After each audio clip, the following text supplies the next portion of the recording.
How to set up the chessboard.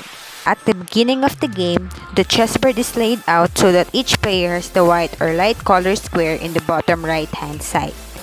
The chess pieces are then arranged the same way each time. The second row or rank is filled with pawns. The rooks go in the corners, then the knights next to them, followed by the bishops, and finally the queen, who always goes on her own, matching color, white queen on white, black queen on black, and the king is on the remaining square. How the chess pieces move. Each of the 6 different kinds of pieces moves differently. Pieces cannot move through other pieces, though the knight can jump over other pieces, and can never move onto a square with one of their own pieces. However, they can be moved to take the place of an opponent's piece, which is then captured. Pieces are generally moved into positions where they can capture other pieces by landing on the square and then replacing them, defend their own pieces in case of capture, or control important squares in the game. How to move the king in chess. The king is the most important piece, but it is the one of the weakest. The king can only move one square in any direction, up, down, to the sides, and diagonally. How to move the queen in chess. The queen is the most powerful piece. She can move in any one straight direction, forward, backward, sideways, or diagonally, as far as possible, as long as she does not move through any of her own pieces. How to move the rook in chess. The rook may move as far as it wants, but only forward, backward, and to the sides. The rooks are particularly powerful pieces when they are protecting each other and working together. How to move the bishop in chess. The bishop may move as far as it wants, but only diagonally.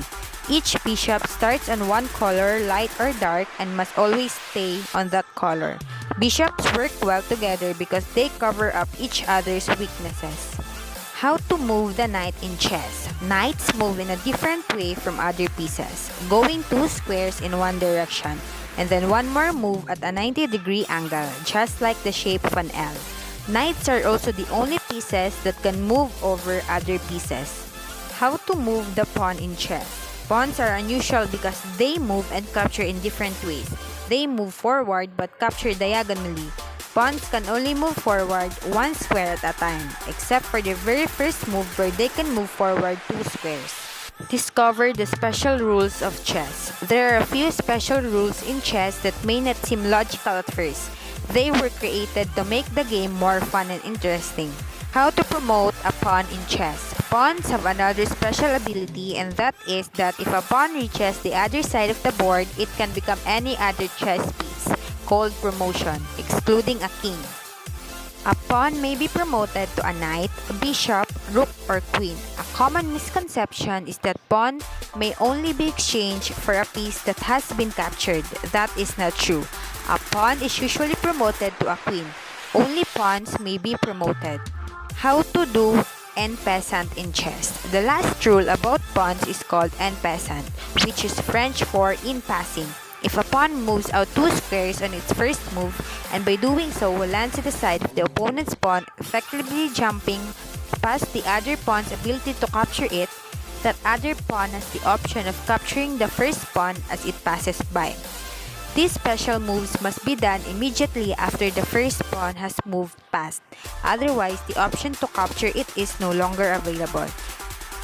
How to castle in chess. One other special chess rule is called castling.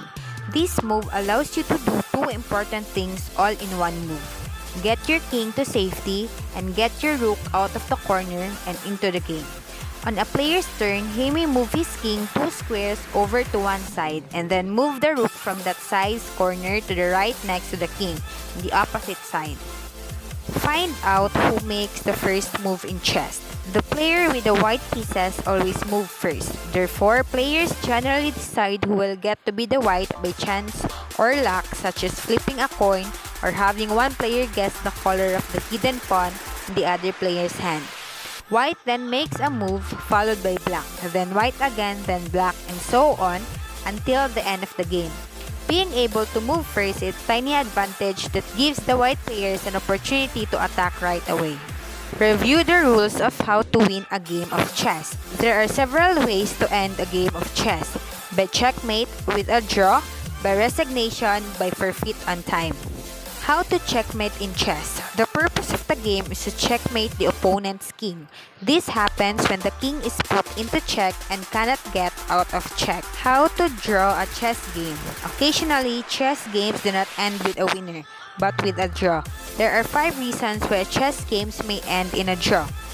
The position reaches a stalemate where it is one player's turn to move, but his king is not in check and yet he does not have another legal move.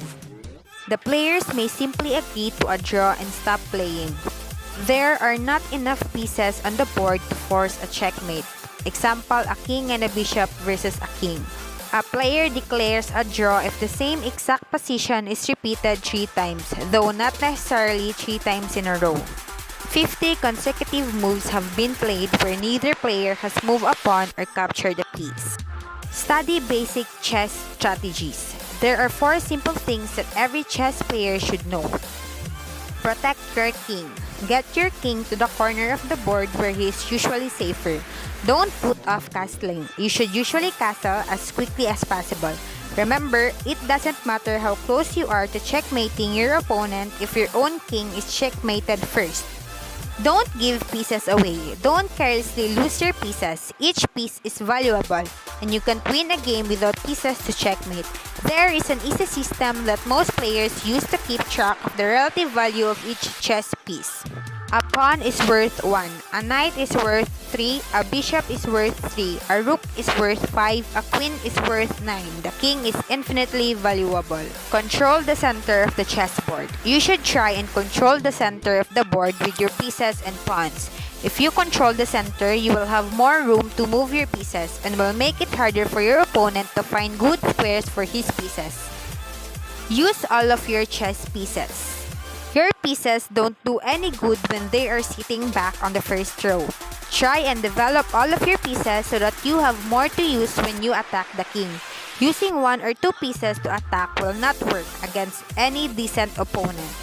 Practice by playing lots of games. The most important thing you can do to get better at chess is to play a lot of chess. It doesn't matter if you play at home with friends or family, you have to play the game a lot to improve.